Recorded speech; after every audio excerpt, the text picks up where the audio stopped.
Have you ever felt like everyone else received the blueprint for life, and you were handed a blurred copy with missing pages? Like some people are moving through reality with a hidden advantage while you are exhausting yourself just trying to survive. You scroll at night and see someone your age expanding, building, traveling, laughing with a freedom that feels distant to you, and you ask yourself quietly, what do they know that I don't? Here is the uncomfortable truth. They are not cheating life. They are operating from a different internal structure. Most people are not trapped by circumstance. They are trapped by conditioning. They wake up, react, complain, scroll, repeat. They mistake reaction for action and survival for living. The Stoics warned about this state centuries ago. A human being can be biologically alive and psychologically asleep at the same time. And the only force capable of waking someone up is will, not weak desire. Not vague preference, not it would be nice. I am talking about a decisive internal command, a wild will, a non-negotiable standard you impose on yourself. Weak desire negotiates with comfort. Wild will reorganizes identity. The world does not respond to what you casually want. It responds to what you are internally committed to becoming. People don't invest in potential that hesitates. They invest in conviction. Think about the employee who works like an owner. The man who speaks like his future is already defined. The woman who carries herself like she belongs in rooms she hasn't entered yet. You feel it instantly. Certainty is magnetic. Direction is attractive. But here is where most people sabotage themselves. You are already using this creative force every single day, but you are using it against yourself. You say you want expansion, but your dominant emotional pattern is contraction. You say you want love, but you rehearse betrayal in your mind. You say you want wealth, but you obsess over scarcity. And your nervous system does not obey your words. It obeys your strongest emotional pattern. Reality aligns with what you consistently feel, not what you occasionally wish. This is why some people remain stuck for years. Their surface goals are ambitious, but their internal programming is defensive, and defensive people cannot expand. The first transformation is not external, it is internal clarity. Who are you without fear? Without the need for approval? Without inherited limitations? If there were no audience judging you, how would you move? How would you speak? What risks would you take? Most people never answer these questions honestly. They drift, and drift becomes destiny. But even when you decide to change, something resists. There is a biological anchor inside you. Your brain is designed for survival, not greatness. It prefers the familiar over the extraordinary. Even familiar suffering feels safer than uncertain success. This is why people remain in environments they hate, why they tolerate relationships that drain them, why they complain but never act. Familiar pain becomes identity, and identity is protected at all costs. Ancient philosophy understood this long before neuroscience confirmed it. Human beings romanticize their own chains because chains are predictable. Freedom is uncertain, and uncertainty triggers fear. Your comfort zone is not comfort. It is known discomfort, and as long as suffering feels familiar, your system will recreate it. To level up rapidly, you must reverse this equation. The unknown must become more attractive than familiar misery. You must reach a point where staying the same feels more painful than risking growth. That is the moment the wild will awakens. That is the moment your internal hierarchy shifts. Because until mediocrity becomes unacceptable, you will negotiate with it. And mediocrity always wins when you negotiate.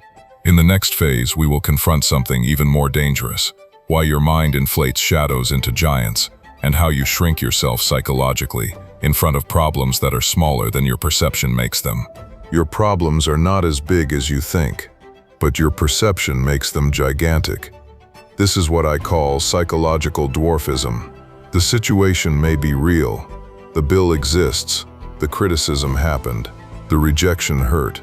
But the size, the weight, the emotional magnitude you give to these events is manufactured internally. You take a 1-meter obstacle and project a 10-meter shadow in your mind, and then you shrink in front of the shadow you created. The Stoics said it clearly. We suffer more in imagination than in reality.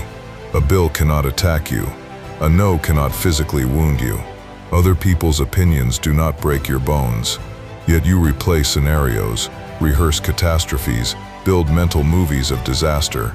And in doing so, you feed the giant. Fear magnifies, attention inflates, obsession worships. When you worry excessively, you are kneeling before the problem. You are silently declaring that it controls your state, your mood, your identity, and whatever you worship grows. The shift happens when you refuse to kneel, not by denying reality, but by refusing to shrink internally. History is full of individuals who faced overwhelming odds, yet refused psychological dwarfism. The difference was not resources, it was posture. They did not see themselves as small in front of the challenge. They saw the challenge as something measurable, targetable, solvable.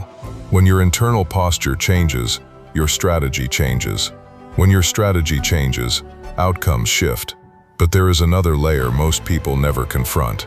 Even when they try to grow, their brain pulls the emergency brake. Why? Because your nervous system is built on associations.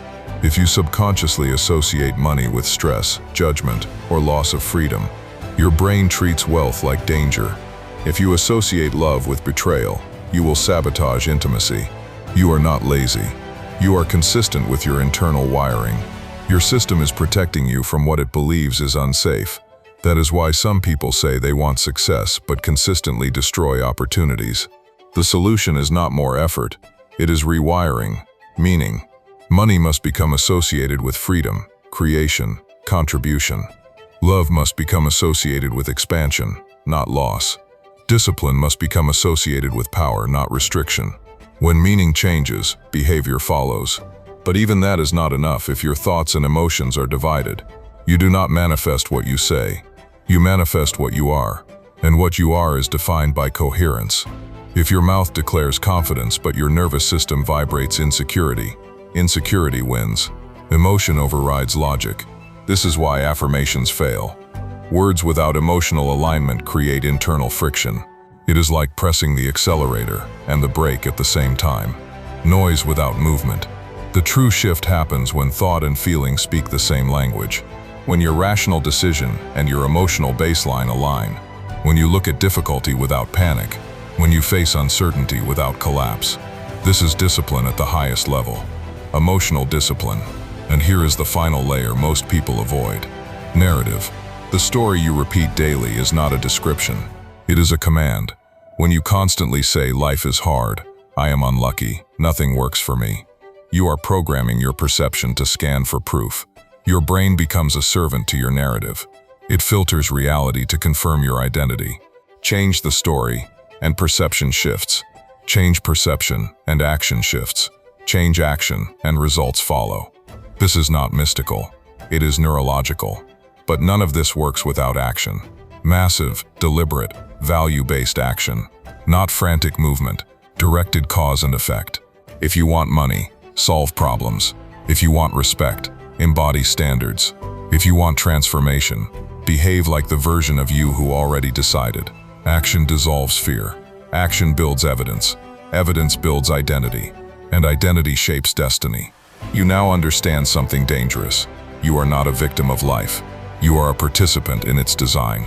The key was never outside. It was always internal alignment, disciplined perception, and courageous action. If you stay the same now, it will not be because you lack knowledge. It will be because you chose familiarity over growth. And here is the truth. No one is coming to rescue you. Life does not become easier. You become stronger. Problems do not disappear. You become larger than them. This is not magic. It is structure. It is alignment. It is mastery. If you are ready to stop living on autopilot and start deliberately constructing your inner architecture, then step into deeper training. The Master Your Mind program exists to turn philosophy into daily mental discipline. The link is in the description. Build strength, build clarity, Build identity. Subscribe for more psychological mastery and stoic discipline. And remember, you are not behind in life. You were simply asleep. Now you are awake. I'll see you in the next video.